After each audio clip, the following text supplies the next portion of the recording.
like you're saying, Andre, people work out whatever kind of system makes sense to them individually as they're going through this. And a lot of people, like you're saying, it's comfortable and it works for them, agree with the majority view of reality. Because most people do, and that works. The people that didn't, that are resisting the ideological norms, the historical norms, the philosophical norms of the modern world, they will still have their philosophy. And if they're smart, like the person you were talking to seemingly wasn't, they are attacking in the same way as she did. The definitions of words. That is beyond logic. No one really controls the definitions of words. And that is where conflicts come from. This word shouldn't mean that. It should mean this.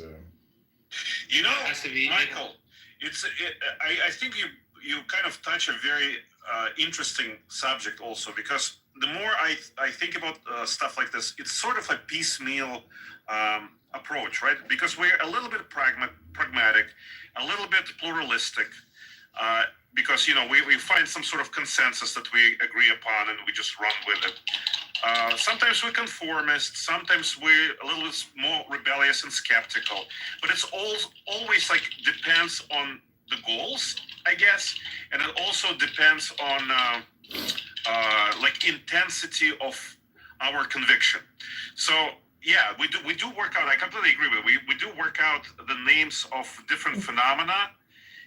But it does have to have some sort of. This is why I think that question about justified true belief is such an important question in epistemology. It's because we're trying to figure out, like, what is that, you know, the good mechanics of figuring out, like, how do we agree on something? How do we all, find the same type of standard or blueprint by which we can identify the truthful interpretation of phenomena or not? And it's almost a lost cause to a certain extent, because, as you said, you know, things change, but they change because we find new dimensions or new information about each phenomenon. Right. Meaning, like, we want our understandings to be stable and true and unchanging, but they're not. We created them and we need to recreate them regularly. And the resistance, that's people that have certain essential arguments as to the history of things. Like, let's say the history of America. Was it a revolution? Or let's say the Armenian genocide. Was it a police action? Right?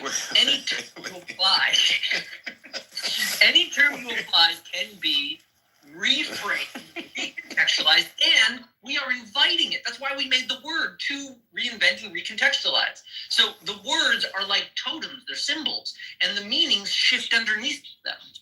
And there's one thing I want to add to that, and it's something as simple as the word the. Two people can be saying the something, and they can be talking about two completely different things. And the assumes that they're both talking about the same thing. In and of itself, that word alone can cause an argument, because a used in place of the can assume more than one possibility of the same concept. And in most cases, people are talking about multiple possibilities of the same concept. Yeah, McZed, walk me through the America, was it a revolution thing? Was it a revolution, or was it a renegade militant terrorist act against their king? Definitely the second one. Marvin, missed out, man. And by the way, if you ask a Brit, they don't give a shit about 1776. They don't think of it as a revolution. They are recontextualizing because they have maintained their power. They never had to submit to America's way of looking at things, and they may never. And that's why they're leftists. Well, were you in the Simon? You definitely were in the room when we were talking to this like neo-monarchist, this like Christian. Oh yeah, the Christian fascist. Marvin, you would have freaking loved it. So his most fundamental premise was that, you know, the founding fathers got it all wrong. To begin with, they should have never rebelled against monarchy. They, you know, like that whole thing about individualism, the whole thing is wrong.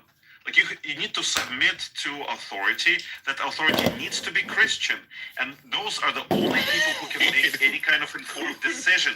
But he loves America. Yeah. But he loves America. Who is this? Only Christian men. No one knows who it was. It doesn't matter.